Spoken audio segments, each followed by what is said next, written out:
ಮಠದಲ್ಲಿ ಶಟಸ್ಥಲ ಬ್ರಹ್ಮಿ ಮಲ್ಲಿಕಾರ್ಜುನ ಶಿವಾಚಾರ್ಯ ಮಹಾಸ್ವಾಮೀಜಿಯವರ ಪಾದಗಳಿಗೆ ಭಕ್ತಿಯ ಶಿರಸಾಷ್ಟಾಂಗ ನಮಸ್ಕಾರಗಳನ್ನು ಸಲ್ಲಿಸಿ ಎಲ್ಲರಿಗೂ 77ನೇ ಗಣರಾಜ್ಯೋತ್ಸವದ ಶುಭಾಶಯಗಳನ್ನು ತಿಳಿಸುತ್ತಾ, ಮೊದಲಿಗೆ ಈ ಗಣರಾಜ್ಯೋತ್ಸವವನ್ನು ನಮ್ಮ ದೇಶಾದ್ಯಂತ ಯಾಕೆ ಆಚರಿಸ್ತಾರೆ ಅನ್ನುವಂಥ ವಿಷಯವನ್ನು ಈ ಸಂದರ್ಭದಲ್ಲಿ ತಿಳಿಸುವಂಥ ಪ್ರಯತ್ನವನ್ನು ಮಾಡ್ತೇನೆ. ಭಾರತ ಮೊದಲಿಗೆ ರಾಜಪ್ರಭುತ್ವದ ಆಡಳಿತ ವ್ಯವಸ್ಥೆ ಇತ್ತು. ರಾಜರ ಆಡಳಿತ ಇದ್ದಂತಹ ಸಂದರ್ಭದಲ್ಲಿ ಪ್ರಜೆಗಳಿಗೆ ಯಾವುದೇ ರೀತಿಯಾದಂತಹ ಮಹತ್ವ ಇರಲಿಲ್ಲ. ಭಾರತದ ಕಾನೂನು ವ್ಯವಸ್ಥೆಗಳು ಕೂಡ ಅಷ್ಟೊಂದು ಸುಭದ್ರವಾದಂಥ ಒಂದು ಕಾರ್ಯರೂಪಕ್ಕೆ ಬರುವಂಥ ಯೋಚನೆಗಳಾಗಲಿ ಬುದ್ಧಿಶಕ್ತಿಗಳಾಗಲಿ ಸ್ವಾತಂತ್ರ್ಯ ಪೂರ್ವ ಭಾರತದೊಳಗೆ ಇದ್ದಿದ್ದಿಲ್ಲ.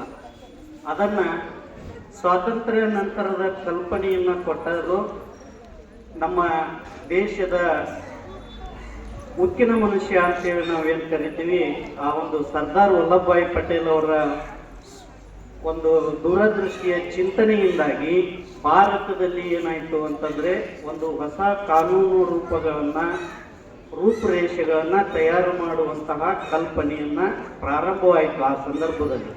ಅಂದರೆ ಭಾರತದಲ್ಲಿ ಮೊದಲಿಗೆ ಕಾನೂನು ವ್ಯವಸ್ಥೆಗಳು ಇರಲಿಲ್ಲನೋ ಇದ್ದು, ಆದರೆ ಯಾರು ನಡೆಸ್ತಿದ್ರು ಅಂತಂದರೆ ಬ್ರಿಟಿಷರು ಒಂದು ಕಾಯ್ದೆಯನ್ನು ಜಾರಿಗೆ ತಂಬಂದಿದ್ರು. ಅದು ಭಾರತ ಸರ್ಕಾರ ಕಾಯ್ದೆ ಅಂತೇಳಿ ಕರಿತಿದ್ರು, ಇಂಡಿಯನ್ ಗೌರ್ಮೆಂಟ್ ಆಫ್ ಆ್ಯಕ್ಟ್ ಅಂತೇಳಿ 1935 ಬ್ರಿಟಿಷರು ಜಾರಿಗೆ ತಂದಿದ್ರು.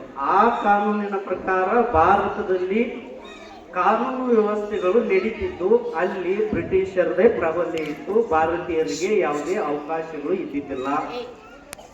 ಇದನ್ನು ತಿಳ್ಕೊಂಡಂತಹ ಭಾರತದ ಅನೇಕ ಕಾನೂನು ಪಂಡಿತರು, ಅದರೊಳಗೆ ಆ ಸಂದರ್ಭದಲ್ಲಿ ಬ್ಯಾರಿಸ್ಟರ್ ಪದವಿಯನ್ನು ಪಡ್ಕೊಂಡಂತಹ ನಮ್ಮ ದೇಶದ ಸಂವಿಧಾನದ ಪಿತಾಮಹ ಅಂತ ನಾವು ಕರಿತೀವಿ ಡಾಕ್ಟರ್ BR ಅಂಬೇಡ್ಕರ್ ಅವರು ಏನು ಮಾಡಿದರು ಅಂತಂದರೆ, ನಮ್ಮ ದೇಶ ಮುಂದುವರಿಬೇಕು ಅಂತಂದರೆ, ನಮ್ಮ ದೇಶಕ್ಕೆ ಆಡಳಿತ ವ್ಯವಸ್ಥೆಗಳು ಜಾರಿಗೆ ಬರಬೇಕು ಅಂತಂದರೆ ನಾವು ಒಂದು ದೇಶಕ್ಕೆ ಸಂವಿಧಾನವನ್ನು ಅಳವಡಿಸಬೇಕು.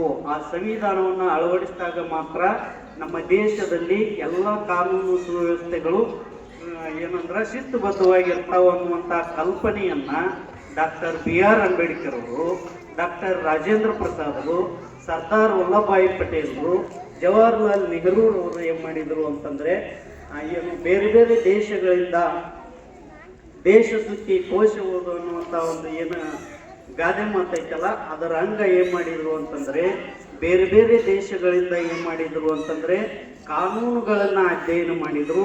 ಆ ಕಾನೂನಿನಲ್ಲಿದ್ದಂತಹ ಮೂಲಭೂತ ಉತ್ತಮವಾದಂತಹ ಅಂಶಗಳನ್ನು ಭಾರತ ದೇಶದಲ್ಲಿ ಅಳವಡಿಸುವುದರ ಮೂಲಕ ಏನು ಮಾಡಿದರು ಅಂತಂದರೆ ಒಂದು ಸಭೆಯನ್ನು ಸೇರ್ತಾರೆ.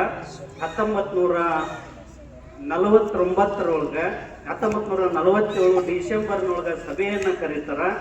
ಆ ಸಭೆ ಅನ್ವಯವಾಗಿ ಅಲ್ಲಿಂದ ಏನಾಯಿತು ಅಂತಂದರೆ ನಮ್ಮ ದೇಶಕ್ಕೆ ಸಂವಿಧಾನ ರಚನೆಯ ಕಾರ್ಯ ಪ್ರಾರಂಭವಾಯಿತು.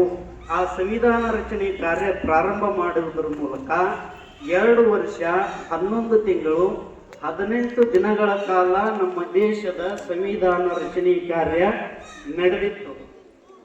ಆ ಸಂವಿಧಾನ ಬರೆಯೋದು ಕಂಪ್ಲೀಟ್ ಆಗೈತೆ ಯಾವಾಗ ಅಂತಂದರೆ ನವೆಂಬರ್ 26ನೇ ತಾರೀಕಿಗೆ. ನವೆಂಬರ್ 26, 1949 ಅದು ಏನಾಗಿತ್ತು ಅಂದ್ರೆ ಬರೆಯುವಂಥ ಕಾರ್ಯ ಮುಗಿದಿತ್ತು. ಅದಕ್ಕೆ ಪ್ರತಿ ವರ್ಷ ನವೆಂಬರ್ 26ನೇ ತಾರೀಕನ್ನು ಸಂವಿಧಾನ ದಿನ ಅಂತೇಳಿ ಆಚರಣೆಯನ್ನು ಮಾಡ್ತಾರೆ. 2014ರಿಂದ ಆ ಒಂದು ಸಂವಿಧಾನ ದಿನವನ್ನು ಆಚರಣೆ ಮಾಡುವಂಥ ಪದ್ಧತಿ ಏನಾಯಿತು ನಮ್ಮ ದೇಶಾದ್ಯಂತ ಜಾರಿಗೆ ಬಂತು. ಆದರೆ ಸಂವಿಧಾನ ರಚನೆಯಾಗಿದ್ದು ನವೆಂಬರ್ 26, ಜಾರಿಗೆ ಬಂದಿದ್ದು ಜನವರಿ 26. ಜನವರಿ 26 ಯಾಕೆ ಆಯ್ಕೆ ಮಾಡಿಕೊಂಡ್ರು ನಮ್ಮ ದೇಶದೊಳಗೆ ಅಂತಂದರೆ, ಜನವರಿ 26ನೇ ತಾರೀಕಿಗೆ ಲಾಹೋರ್ ಕಾಂಗ್ರೆಸ್ ಅಧಿವೇಶನ ಅಂತ ನಡೆದಿತ್ತು. ಆ ಲಾಹೋರ್ ಕಾಂಗ್ರೆಸ್ ಅಧಿವೇಶನದಲ್ಲಿ ಭಾರತದ ಮೊದಲನೇ ಪ್ರಧಾನಮಂತ್ರಿಯಾಗಿದ್ದಂತಹ ಜವಾಹರ್ಲಾಲ್ ನೆಹರೂರವರ ತಂದೆ ಮೋತಿಲಾಲ್ ನೆಹರೂರವರು ಏನ್ ಮಾಡಿದ್ರು ಅಂತಂದ್ರೆ 17 ವರ್ಷಗಳ ಮುಂಚಿತವಾಗಿ ಭಾರತದ ತ್ರಿವರ್ಣ ಧ್ವಜವನ್ನ ಜನವರಿ 26, 1930 ಹಾರಿಸಿದ್ದರಿಂದಾಗಿ ಆ ಒಂದು ಸವಿನೆನಪಿಗೋಸ್ಕರವಾಗಿ ಪೂರ್ಣ ಸ್ವರಾಜ್ಯ ಅಂತ ಘೋಷಣೆ ಮಾಡಿದ್ದಕ್ಕಾಗಿ ಜನವರಿ 26 ಸಂವಿಧಾನವನ್ನ ಜಾರಿಗೆ ತರಬೇಕು ಅಂತೇಳಿ ಆ ಜನವರಿ 26 ಆಯ್ಕೆ ಮಾಡಿಕೊಂಡ್ರು.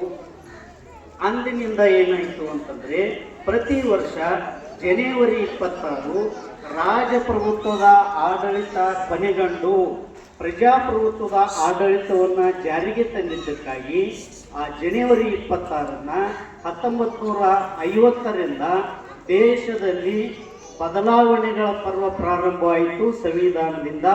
ಅವತ್ತಿನಿಂದ ಏನ್ ಮಾಡಿದ್ರು ಅಂತಂದ್ರೆ ಪ್ರಜಾಪ್ರಭುತ್ವ ದಿನ, ಪ್ರಜಾ ರಾಜ್ಯೋತ್ಸವ, ಗಣರಾಜ್ಯೋತ್ಸವ ಅಂತೇಳಿ ಆಚರಣೆಯನ್ನ ಮಾಡ್ತಾರ.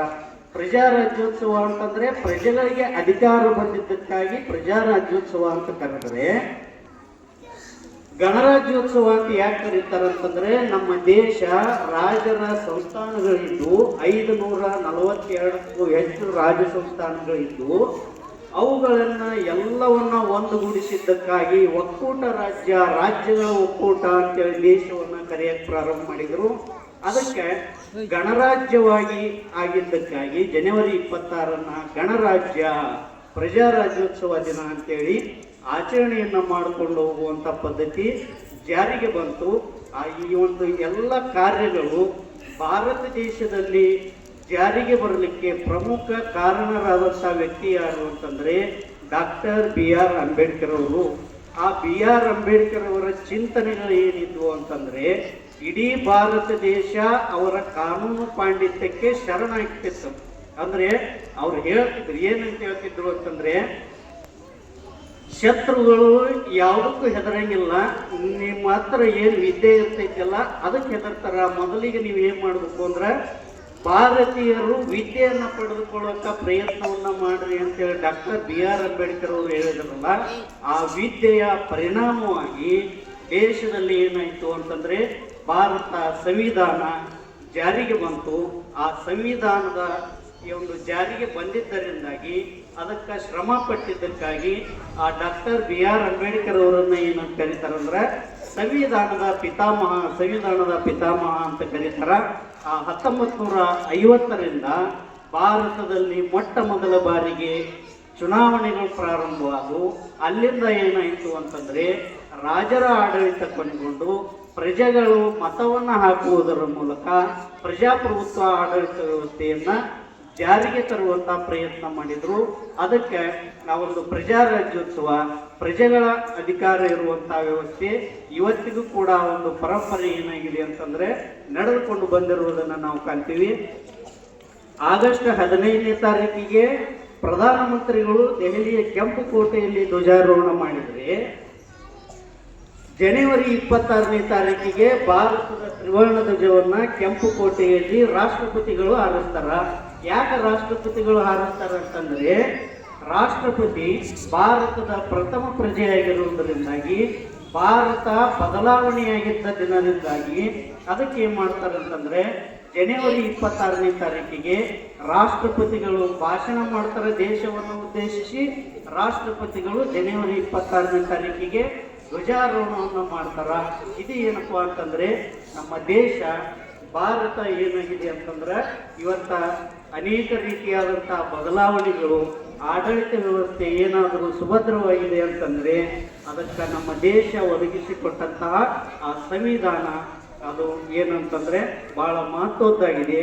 ಆ ಸಂವಿಧಾನದಲ್ಲಿದ್ದಂತಹ ಎಲ್ಲ ಆಶಯಗಳು, ಎಲ್ಲ ಅಂಶಗಳು ದೇಶದಲ್ಲಿದ್ದಂತಹ ಪ್ರತಿಯೊಬ್ಬ ಪ್ರಜೆಗಳಿಗೆ ಏನಾಗಿದೆ ಅಂತಂದ್ರೆ ಎಲ್ಲರಿಗೂ ಸಮಾನ ರೀತಿಯಾದಂತಹ ನ್ಯಾಯವನ್ನು ಒದಗಿಸಿಕೊಡುವಂತಹ ಅಂಶಗಳನ್ನ, ಉತ್ತಮ ಅಂಶಗಳು ಏನಾಗಿವೆ ಅಂತಂದ್ರೆ ಆ ಸಂವಿಧಾನದ ಒಂದವ ಈ ಮೂಲಭೂತ ಹಕ್ಕುಗಳು ಅಂತ ಅದಾವ. ಸಮಾನತೆ ಹಕ್ಕು, ಸ್ವಾತಂತ್ರ್ಯದ ಹಕ್ಕು, ಶೋಷಣೆ ವಿರುದ್ಧದ ಹಕ್ಕು, ಎಲ್ಲ ಹಕ್ಕುಗಳು ಯಾವುದೇ ಒಂದು ವರ್ಗಕ್ಕೆ ಸೀಮಿತ ಆಗಲಾರ್ದೇನೆ ಎಲ್ಲ ವರ್ಗದ ಜನರು ನಾನು ಭಾರತದ ಪ್ರಜೆ ಅಂತಂದ್ರೆ ಆ ಭಾರತೀಯರು ಯಾರು ನಾವು ಅನ್ಕೊಂತೀವಿ ಅವರೆಲ್ಲರಿಗೂ ಆ ಸಂವಿಧಾನದ ಅಂಶಗಳು ಏನಾಗಿರುವಂತ ಪ್ರಮುಖವಾಗಿರ್ತವ.